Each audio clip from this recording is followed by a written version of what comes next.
महाराष्ट्रातल्या कृषी वीज पंपांची 48,000 कोटीची थकबाकी असल्याचा नवा शोध देवाभाऊंनी लावलेला आहे.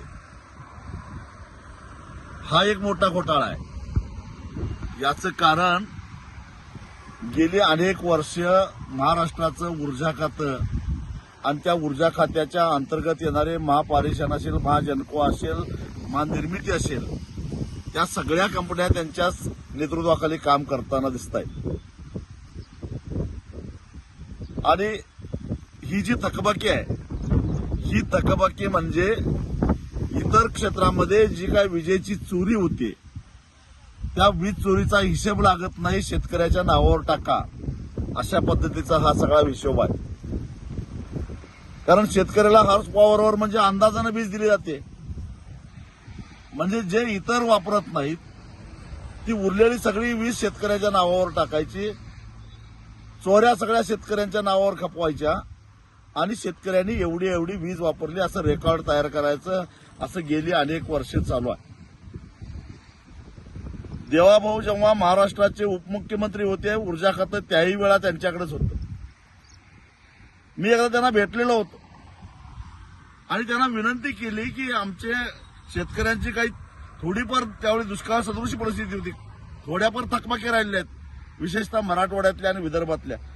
कारण पश्चिम महाराष्ट्रातल्या लिफ्ट योजना असतील किंवा पश्चिम महाराष्ट्रातला बागायतदार शेतकरी असेल किंवा उत्तर महाराष्ट्रातला नाशिक नगरचा शेतकरी असेल, त्यांना नियमित वीज बिल भरावंच लागतं.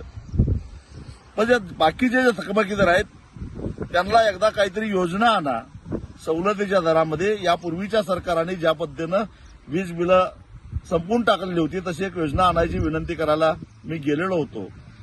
त्यावेळी देवाभाऊंनी सांगितलं की वीज बिल भरायची आवश्यकताच नाही, तुम्ही कशाला चिंता करताय. मी त्यांना सांगितलं की वीज बिल नाही भरलं तर महावितरण 18% व्याजानं त्याच्यावर व्याज आकारणी करते आणि परत चक्रवाढ व्याजानं ते सगळं वसूल करतात. कारण हे 48,000 कोटी रुपये दाखवले आहेत, हे व्याजावर व्याज, व्याजावर व्याज, व्याजावर व्याज असं करत करत हे 48,000 कोटी झाले आहेत. आणि तेही शेतकऱ्यांनी न वापरले, अत्यंत अल्प. तसं जर का इमानदारीनं हिशेब केला असता तर ही थकबाकी केवळ 7,000 ते 8,000 कोटी रुपये झाली असती. म्हणजे अन्य भागामध्ये झालेल्या चोऱ्यांचा 18% म्हणजे आज सावकार सुद्धा एवढा व्याज आकारणी करत नाही, त्या व्याजाची आकारणी करायचं आणि आता म्हणायचं की शेतकऱ्यांची आम्ही पाटी कोरी करावत आहोत. मुळामध्ये शेतकऱ्याच्या पाठीवर तुमच्या घाणेरड्या कडून तुम्हीच लिहिलेला आहे, तुम्हीच घाण केलेली आहे. आणि त्यामुळं शेतकऱ्याची पाटी स्वच्छ करून द्यायची जबाबदारी तुमची आहेच, पण नाव शेतकऱ्यावर घालू नका. कारण अनेक घोटाळे, जसं 40-42 हजार कोटीचा शक्तीपीठ महामार्ग 1,10,000 कोटीला करायचा आणि त्यातनं पैसे काढायचे, त्याच पद्धतीनं शेतकऱ्यांचे 48,000 कोटी रुपये माफ केले असं सांगायचं आणि त्याच्यामध्ये सगळ्या ऍडजस्टमेंट करायच्या. याची पहिल्यांदा चौकशी झाली पाहिजे अशी माझी मागणी आहे. 2 वर्ष झालं सरकारनं 7.5 HP पर्यंतची वीज मोफत केलेली आहे आणि ही जी थकबाकी देवाभाऊ म्हणतात ते त्याच्या आधीची व्याजावर व्याज, व्याजावर व्याज, व्याजावर वाढत चाललेली.